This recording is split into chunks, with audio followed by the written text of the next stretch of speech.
Hello, and welcome to tonight's Vicky and Carl Zeiger Virtual Insight Seminar.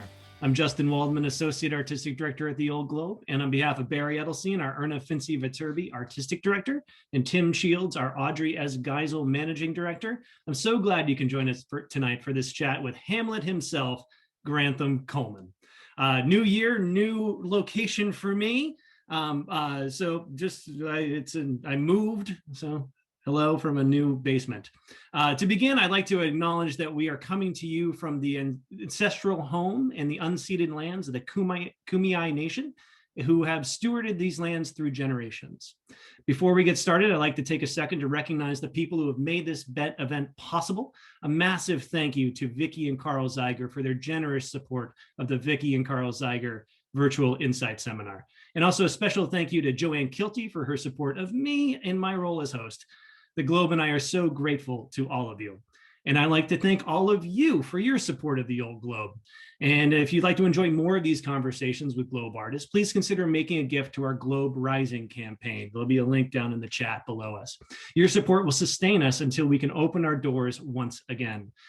This round of virtual insight seminars will focus on the Globe's production of Hamlet on the Radio, talking to a lot of the incredible artists that are bringing this project to life, starting with the man himself, the eponymous character, Grantham Coleman.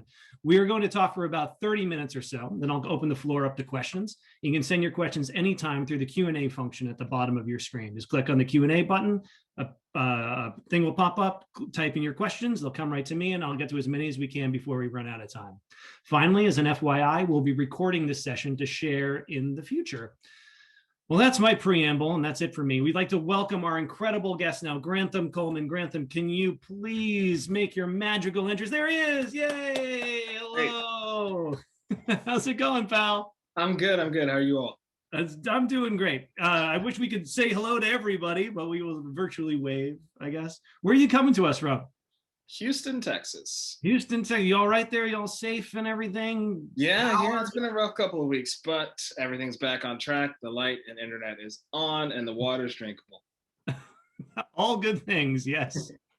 Well, I'm glad you're doing well. And I know we'll talk a little bit later that you are adjacent to your recording studio. Yes. Right. We'll talk about that as we get there. I want to give a little bit of background on this amazing gentleman that we're talking with tonight, because he is truly a up and coming rising star power in this industry. And we are just like so happy to be holding on to his coattails as he ascends into the stratosphere. At the Globe, Grantham has appeared as Hamlet in Hamlet, amazingly, in 2017, and he will be reprising his role in Hamlet on the Radio as our co-production with KPBS. Globe affiliated, he has also been in The Tempest as Ferdinand, which Barry directed at the LA Philharmonic with an 80-person orchestra, which was super cool if you got a chance to see that just up the road from us. You may have seen him on one of our Thinking Shakespeare Lives that Barry does. It was on our web over the summer. It was really cool. You might be able to check that out by going back to the website. He has appeared on Broadway as Martin Luther King Jr. in The Great Society, and his off-Broadway credits and regional credits include a lot at the Public, Much Ado About Nothing as Benedict. We'll talk about that a little bit tonight as well. Soho Rep, MTC, the Rattlestick, and Center Theater Group in LA, and Actors Theater of Louisville. He's been seen in films like Black Bear and Seaburg, and on TV shows like The Americans, one of my favorite shows. You were awesome in it. NCIS Los Angeles, The Carmichael Show, Doubt, Murder in the First, and The Night Shift.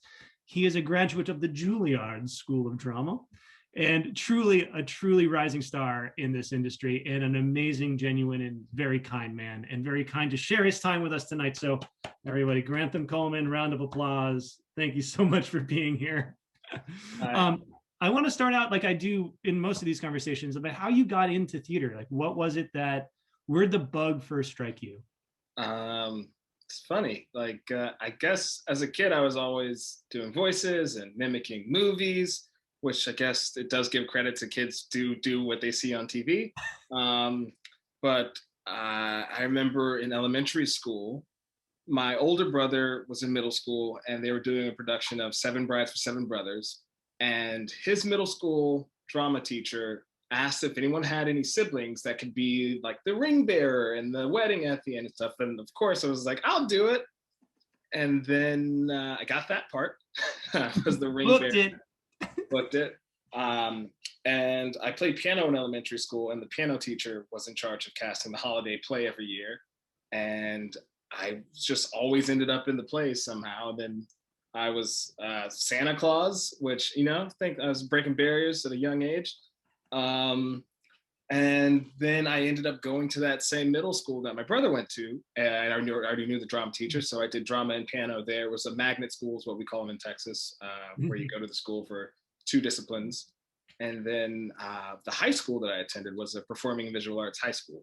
It's called HSPVA in Houston, and you kind of had to pick one. So I auditioned for drama, got in, and so every day you have these theater courses, either in the afternoon or in the morning, and then you have regular school the other half of the day.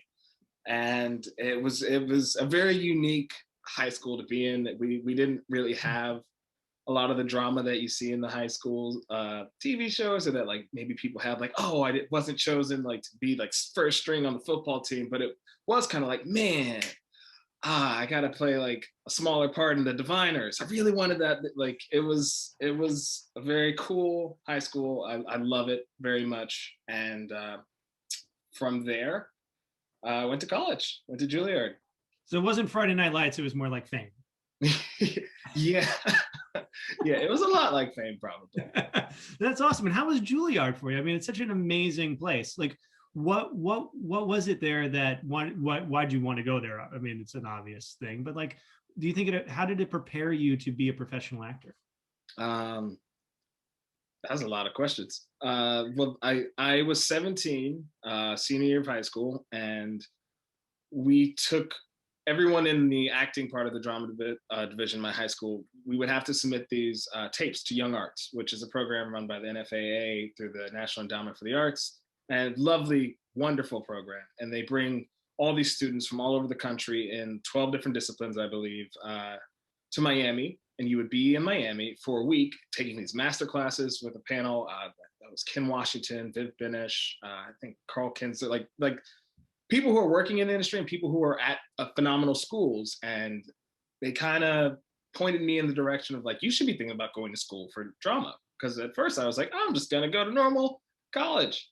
And Juilliard came up, and I was like, oh, that dance school from Say the Last Dance? Yeah, that's a cool place. Oh, they do acting too? All right, cool. I'll audition. And it was a phenomenal experience of going to New York for almost the first time, and seeing the campus, which is just a city block. It's just a school, and realizing that like, oh, wait, I could actually like want to go here. I could want to be a part of this small school where everyone seems to take everything so seriously. And so yeah, 17, went to New York, went to Juilliard, and learned that I knew nothing. And then through the process learned that no, I did know some things, but you could always be better at the craft. Yeah. Is there one piece of knowledge that you took away from there? Like, what's the best piece of knowledge that you think that Juilliard imparted upon you? That there is no right way. There is no right performance. There's no trick or secret.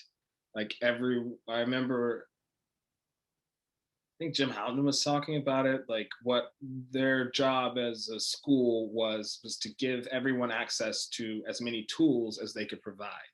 And not say that this tool is the right tool, but not trying to say that there is only one way to do it, and there's no one way to be a human being. And I think that the school's motto, not just the drama division, but the president at the time of the school had written a book called Artist as Citizen, which was kind of really cool to me, because it's what we hope to do. We hope to make an impact on the world with our art, but also teaching us how to be better human beings. Because you might graduate and find yourself like working at a finance company. So if all you learned at school was like how to cross here and pronounce like funny words like duff, how does that make you a better human being? And so I think a lot of the lessons that we had in terms of the drama division and outside in the larger school were how to be artists as citizens, which Mhm. so that and there's no right way. Well, I love that. I mean, I think that we're always talking about having to make theater matter to more people, and that's how you do it. Is the artists are there to expand people's minds and to like show as to use one of your lines from the show, right, to hold the mirror up to nature in that way. So like I love that that is what's coming out of that training there. But I do want to see if we can get into your secret tonight about how it brought Hamlet to life. So like it's the most famous play on earth and the most famous part of all time. Like what was it like when you got the call being like, hey, do you want to play Hamlet? Like what went through your mind at that moment? I mean, my entire life I loved that play. Like, and we had an English teacher in high school who, when we got to the Shakespeare section of English class, like that was the play he taught from. So I already had a weather-beaten copy of the book, and Barry actually had come to Juilliard while I was a student there and did like a 3-week Shakespeare course with us. So I was familiar with him, and I was like, okay. And I had auditioned for a couple plays at the Old Globe before, and it's like, I really want to get this. I really want to get this. I really want to get this. And so I took a train down to San Diego. I picked you up. You picked me up, and so I met with you and Barry, and we're doing the scenes, doing the monologue, and I'm like, this is going pretty well. Like, this is what I'm all about. Like, I'm giving it my all. And the coolest thing was that Barry, it seemed like he was just as interested as I was. Because a lot of times you're auditioning and like it has no reflection whether you get the job or not, but sometimes you can't see what the other person's thinking, or you can't feel that they're on the same plane or vibe with you. And it's like, that was one of my favorite auditions. Like, okay, well, I hope I get the job. Like, that was just really great. And then I saw Richard III that night, and it was, or no, I saw Richard II. I saw Richard II that night, and I was like, I left San Diego thinking like, and I really hope Barry gives me this part. Like, I really hope I get to do Hamlet here. Not thinking about the ramifications of actually playing Hamlet, just like I want to go do it there. So when he called and when the offer came, I was immediately in like, oh, what did I just get myself into? Yeah, I could do that monologue pretty good, and I could do that other scene pretty well. But like, there's a whole bunch more Hamlet. Like, There's like 4 hours. He talks a lot. Yeah. And it definitely felt like, okay, you're 27, don't mess this up. Because if you mess it up, you might not get the chance to like do it better later. And because everyone's always thinking like, yeah, you got to be like 40 to do Hamlet. And it was a blessing. It came out like I could have not, I couldn't have been more not prepared, but also prepared, I think, for the undertaking. Yeah, I mean it's amazing. It's I coming off of MFA auditions we just finished up last week, and one of the monologues that get done a lot is like "I Hate Hamlet" by Paul Rudnick, and I always like think of it about when I thinking about the show is like there's like a pressure to that part, like that it feels, I don't know, just from the outside, because it's like we can, like, Olivier played it, it's like Brenna did it on whatever, so is it different? Is there a pressure that's different from playing, say, you played amazing parts like Benedict in The Park and Martin Luther King Jr. on Broadway in The Great Society? Is it different, or is it just like, is that a manufactured thing? It's a little bit of both. I mean, there's that old actor saying like there's two kinds of actors: those that want to play Hamlet and those that don't. And like, the assumption is that one is better than the other, or like there's a like, but I think, especially when it comes to Shakespeare and title roles, like my second job out of school was Romeo and Juliet at Exeter Louisville. And like my first job was ensemble understudy, public Shakespeare in the Park, As You Like It. Like, I didn't have any lines. I was spear carrier number 4 pretty much, but like I got to see these amazing actors, like, just sink their teeth into Shakespeare. A lot of them TV and movie people, like in the Park in New York. And I'd seen the shows before, but I'd never been in it. And I was like, oh, okay, all right. And then to go from like no responsibility to Romeo, it was kind of a nice like shift of thinking like, oh, okay, at some point to have a great career in Shakespeare, you're going to try and play these roles. You're going to try and go after what it is you think this play is about, because it's been done every way under the sun. Mhm. And everybody who's played any part in Shakespeare has played all the parts in their bathroom or in the shower or in like acting class or on the subway or walking through the park or just reading it. Everyone has had an idea about this. So what that means is that my idea is as equally valuable as anyone who's ever read it. And hopefully you have a director like Barry to be like, yeah, not so much that, but this, like this. So yeah, like with Hamlet, I just kind of leaned on him for the, because I felt like anything that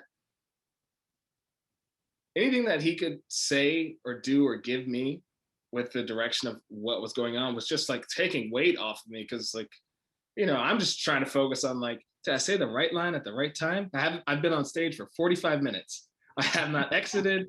What do you think, Barry? Like, and he would be right there with it. So I don't even know if I'm answering the question anymore at this point. No, I love it. I love it. That's great. That's so fantastic. Like, so what did you learn in playing it that you didn't know when you were playing it in your bathroom before?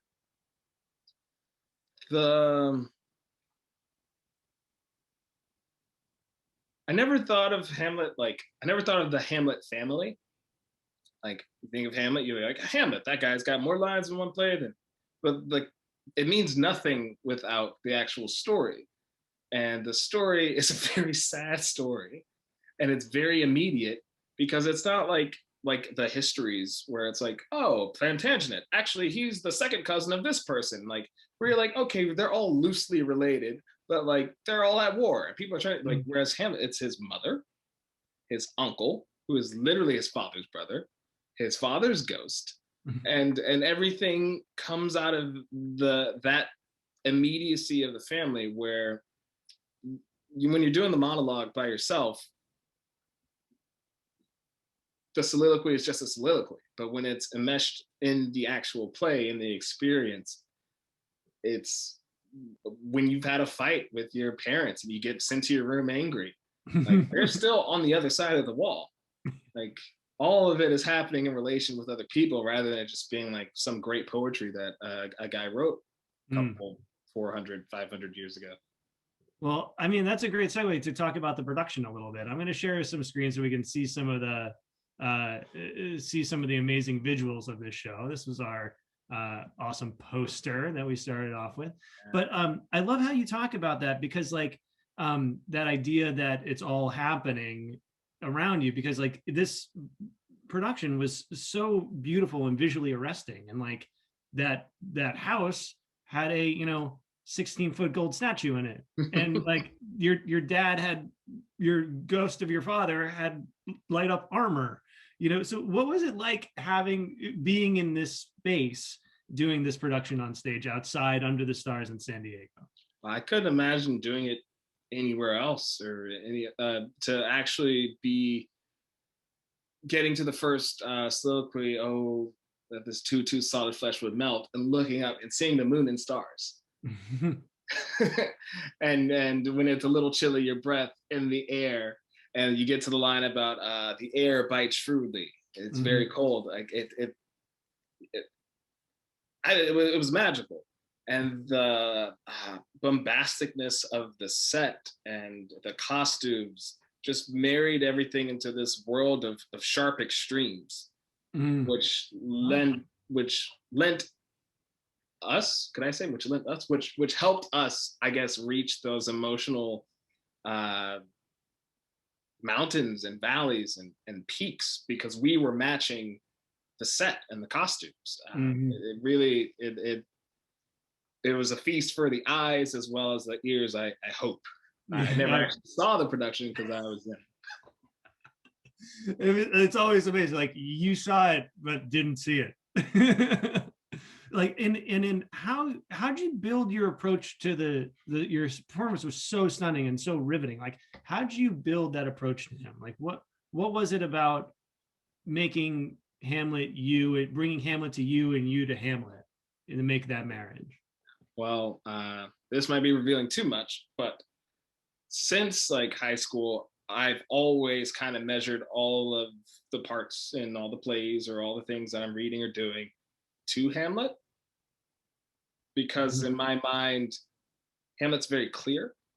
He's got a lot to contemplate, but the way he approaches language and his actions and his morality, it's all there. It's all a very clear person with very hard extremes to deal with. So when I was doing Romeo and Juliet, they asked, "How is your Romeo different?" And I was like, "Oh, well, in my mind, my Romeo is Hamlet if you got to see him in love with Ophelia. If Hamlet stopped and it became a Mm, love story about him and Ophelia, that was my Romeo. I This love that. person who has a passion for language and a passion for love and wants to read poems and sonnets to his heart's content and write Ophelia all these letters."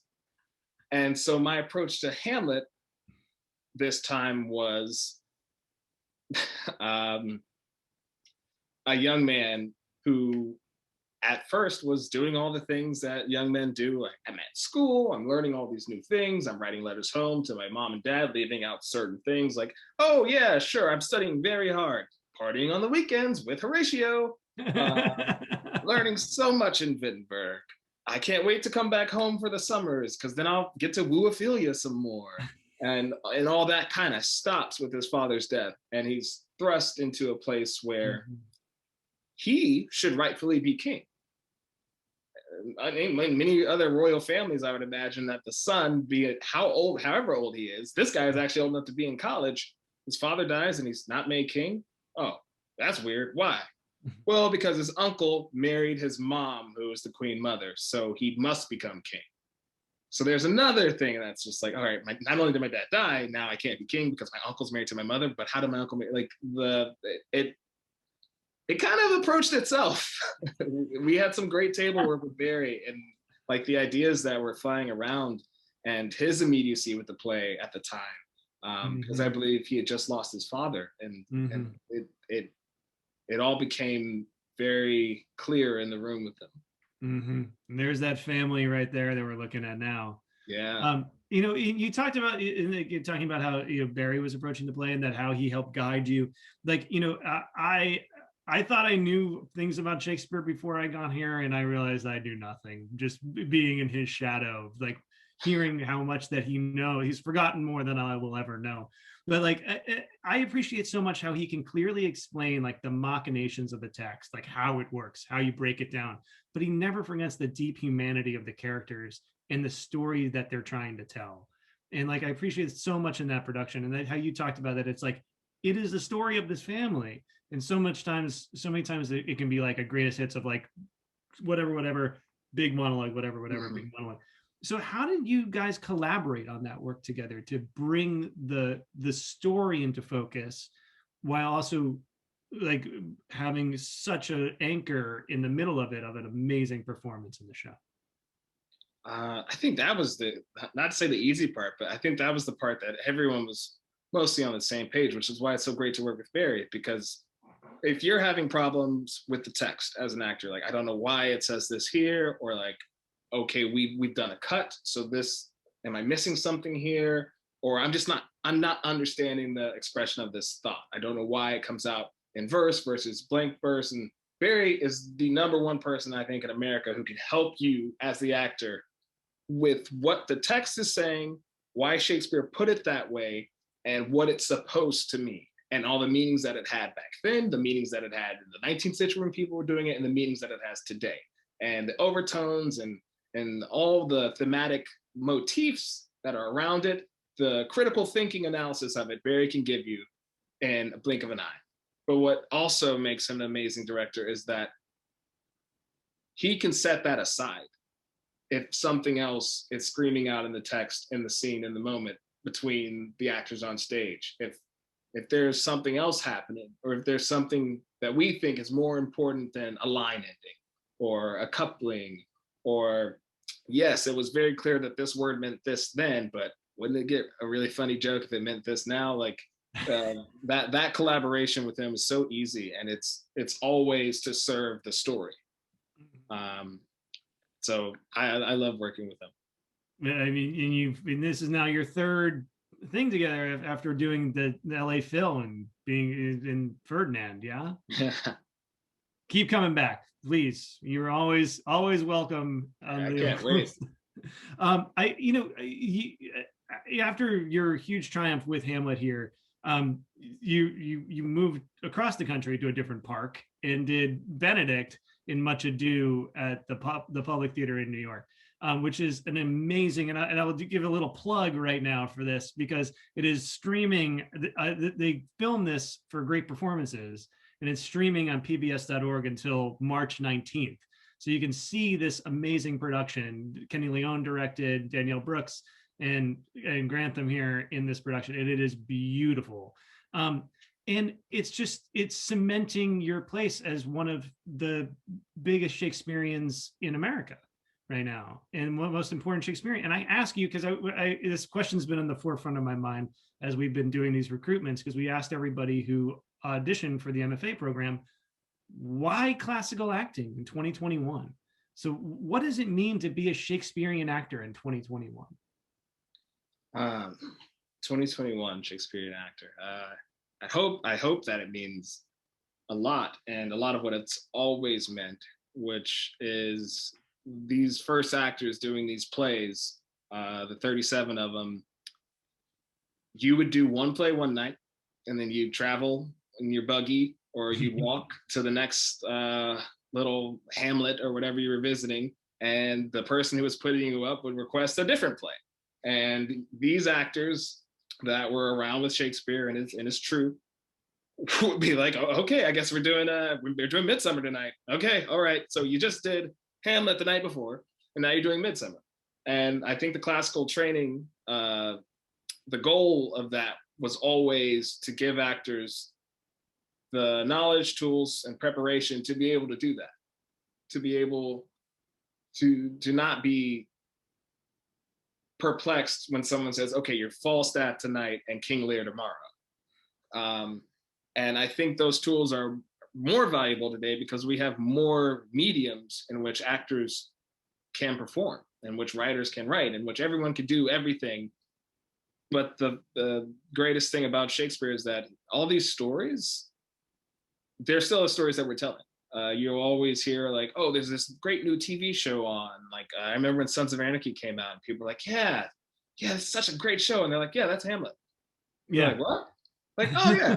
Oh, I guess it is. And you hear like Empire, like, oh, that's based on King Lear. And the machinations of these plays, like, and people, all the scholars know, like, if Shakespeare didn't write it, he stole it. And he stole it in a better way than it was the first time it was written. But these stories, we still do them because they still show humanity. They still show the truth of how we operate as people. And they give us the language to actually express it and say it.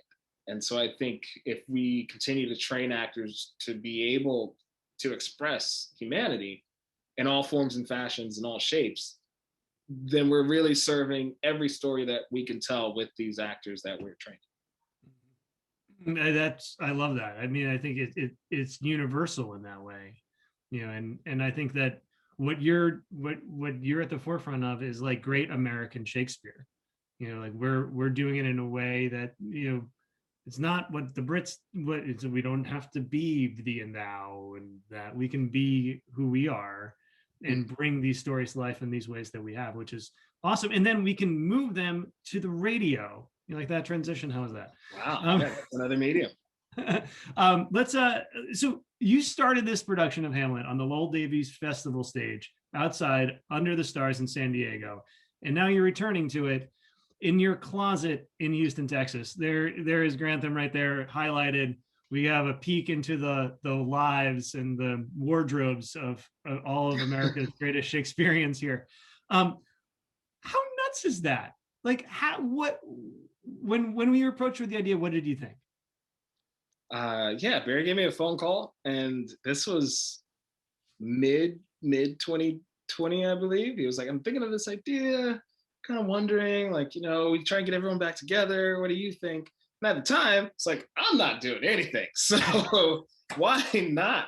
Like, however it would work. Would I need to go there? He's like, no, it would be a remote thing. It's like, okay, all right, sure. And then once we figured out all the how to do it, the equipment, where to do it, oh, this sounds good. Um, I thought about all those early recordings of like John Kilgood and like, the Laurence Olivier plays and things, and I was like, oh, I mean, it's a new idea now, but like Shakespeare, it's been done before and it's been done well. So Mhm. we can do this.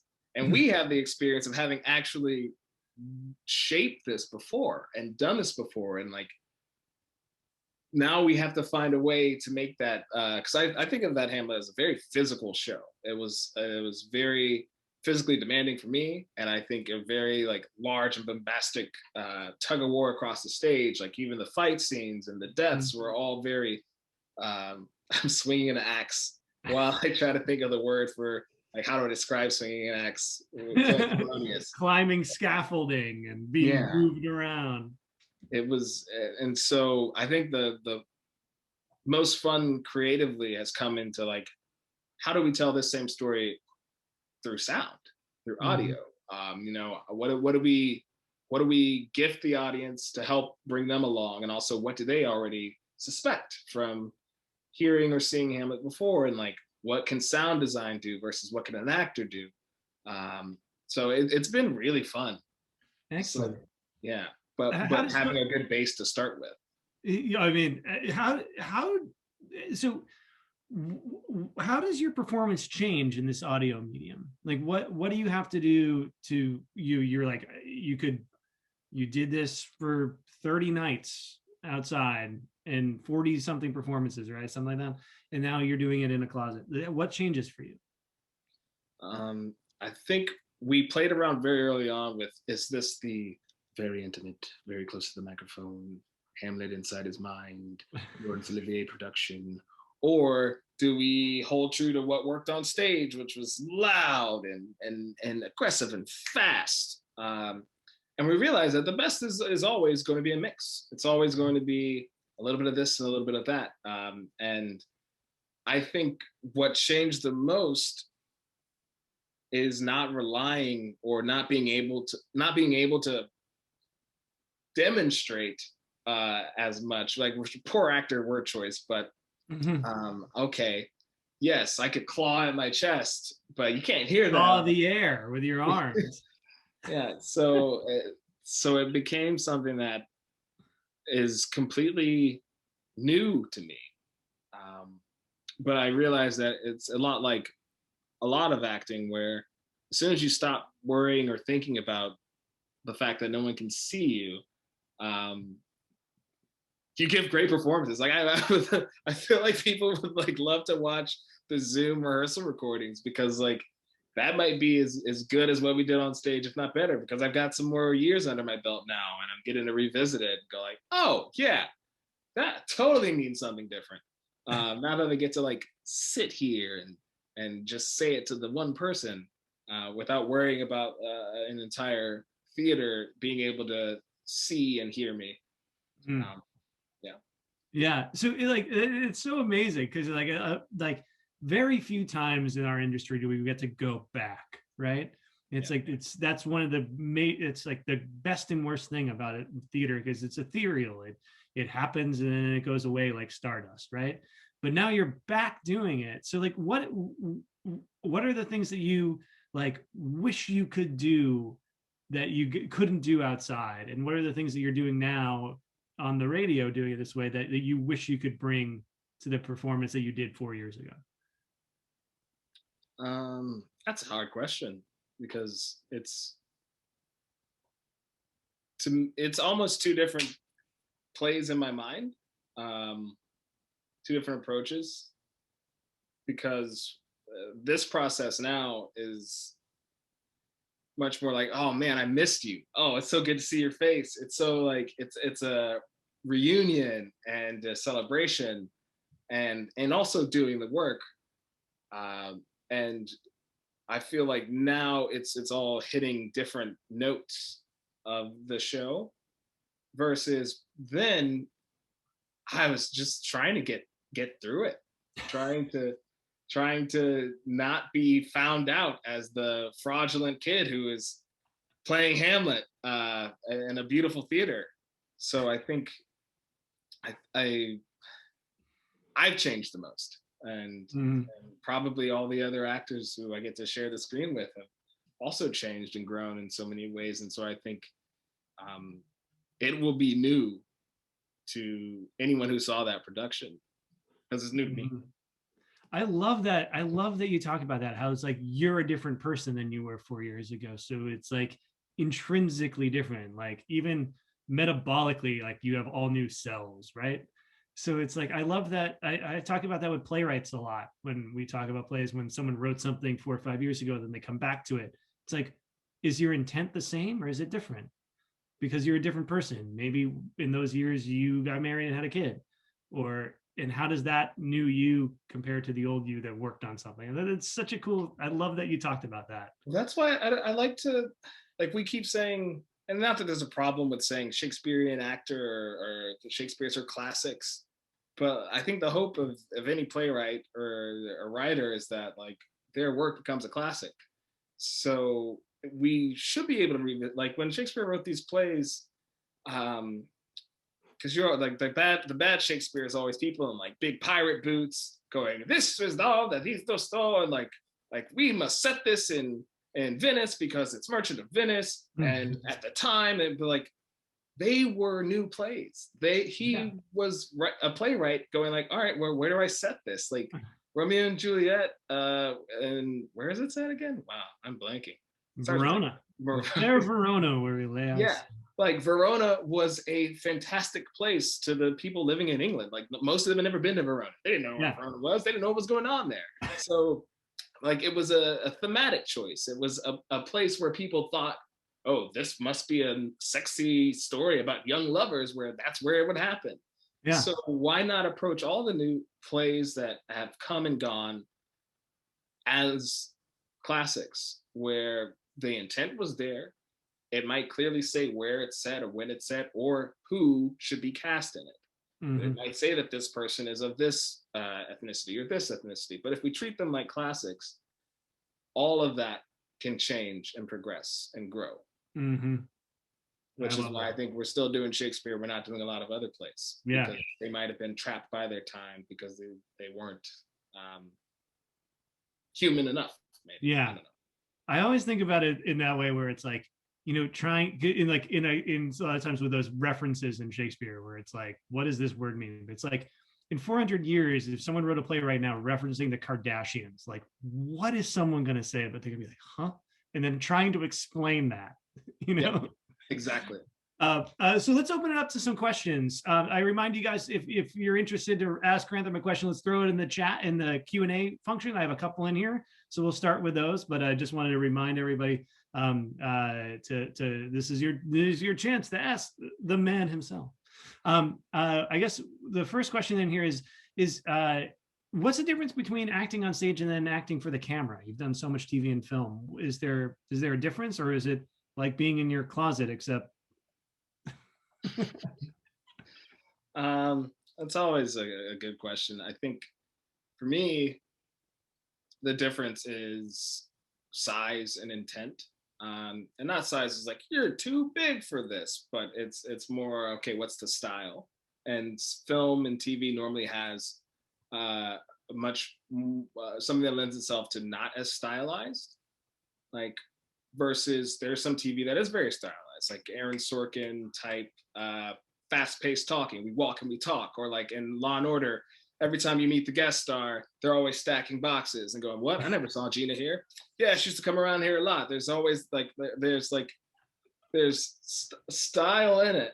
Versus in theater, you and the director and the playwright have all agreed upon the style of this thing. So I think it's always a stylistic choice um, when it comes to cinema and things shot for the camera and acting on the stage. It's just stylistically different. excellent? And it is, I mean, you talked a little bit about this, but like maybe you can expound a little bit more about like the difference in time that you spend with the text when you're working on a Shakespeare play or something in contemporary play, like how much does the text, your reverence for the text change? Well, yeah, I mean, the play rehearsal process, if you're lucky, you get at least 3 weeks. And with Shakespeare, you normally get an extra week because you spend that extra week going through the text to make sure that everybody is understanding what is going on. So that extra week of text analysis, you spend at the table, you're all going through, everyone gets clear on what is actually being said before you even get up and start trying to rehearse and block out and really like sink your teeth into the emotional and physical life of the play. Versus television, you show up on that day, most likely you know your lines. There's a 5 minute rehearsal of the scene. You go away for 2 hours. They light it. They put the cameras where the cameras are supposed to be. They call you back, and then you start shooting it. And that is the reverence for the text. If someone, such and such a person who is a big so and so, is like, you know what, that line doesn't really work for me. Normally they'll go, okay, what do you want to say? And then you're the guy going, okay, if he says that, then what do I say? Because now I don't say anything, and then you just don't say anything. That's the reverence for. And then there are some like writers who are like there with you, and they're like, yeah, no, I think you got to keep that. Yeah. Versus Shakespeare's not in the room with you when you're doing it, so it's not gonna get mad if you're like, oh, you know what, I really don't want to say that line. I think you're like, yeah, to be or not to be. I'm gonna choose to be. Yeah. We're done. Thanks for coming. This is a great question. Does your mood change how, like your mood as a human when you go in to do a show? How does that affect your performance that evening, depending on the show that you're doing? Like if you're doing a comedy and you're in a bad mood, how do you make the change? You know what? It's funny. Like I think the play and going to work every day to do it, like it starts to wear on you more than like you wear on it. Like for instance, with Hamlet, get picked up in the van, get to the Old Globe, start my like pre-show rituals and drinking my tea and stuff. And by the time the show's up and started and the audience is in the seats, like whatever I was having going on earlier, it already bled into like, okay, and now we're in Denmark. Versus like Much Ado, I mean, I went to school with Danielle. She was at Juilliard at the same time I was. The guy playing Claudio was also my classmate at Juilliard. So it's a comedy, and you guys are my actual friends who I had a connection with. Like it was like going to a family reunion every day where we happened to be doing a play. And like, yeah, it's like, man, I had a bad day, but let me tell you guys about my bad day, and then let's go do this play.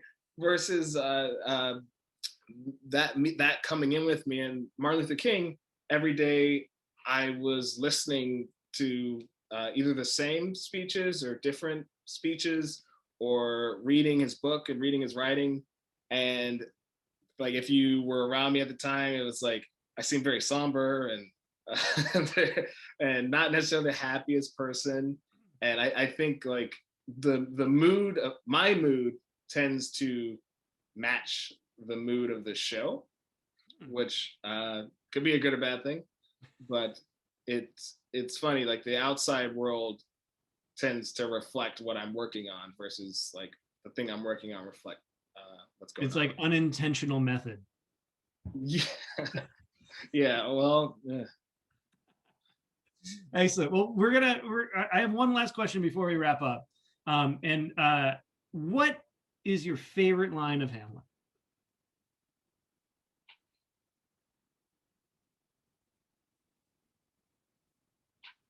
There are more things in heaven and earth than are dreamt of in your philosophy.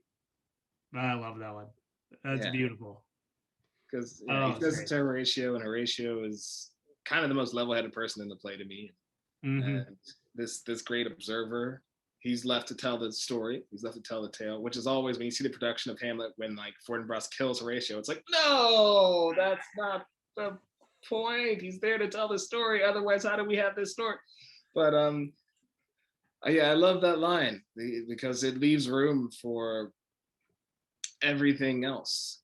Like there could be ghosts, there could be aliens, or whatever you want to say. Like Just as long as we as humans know that we don't know it all, Mhm. we're not right. It leaves space for other, which is good. I love that. Well, we will always leave space at the Old Globe for you, Grantham Goldman. We are so grateful for you as a person and as an actor, and for sharing your talent with us, both on stage and soon to be on the radio and in our homes via podcasts and all kinds of things like that. Yes. I have a couple things to wrap up with. It's just such a pleasure to be able to share some time with you and Zoom across the country with each other. It's great. Thanks for having me, Justin. I love you guys. I love the Old Globe. Thank you, pal. I'd like to once again thank Vicki and Carl Zeiger for their support of these Insight seminars, and to Joanne Kilty for her support of me in this. And if you've enjoyed tonight, I invite you once again to visit our website and make a gift to the Old Globe's Globe Rising campaign. Our next Insight seminar will be Thursday, March 11th, where we'll be talking to Lindsay Jones, who is the sound designer for Hamlet on the radio. He is one of the busiest sound designers in America, working in film, TV, Broadway, and beyond. He's designed many shows at the Globe, including Picasso at the Le Panagile, Barefoot in the Park, Byron's Cellar, and maybe like a dozen or so more. I needed a magnifying glass to read his resume. It's pretty impressive. We'll be doing all these talks every other Thursday up until talking about various aspects of building Hamlet on the radio until the show's premiere on KPBS on April 23rd. Please check the Globe's website for more information on the show itself and for the incredible humanities programs that we programmed to surround it. So that is it for this evening. Thank you so much for joining us tonight. It is a real pleasure. It was great to see everybody virtually. We hope to see you soon in the real world, and stay safe, wear your masks, and we'll get back to Balboa Park as soon as we can. Thank you, everybody. Have a great night.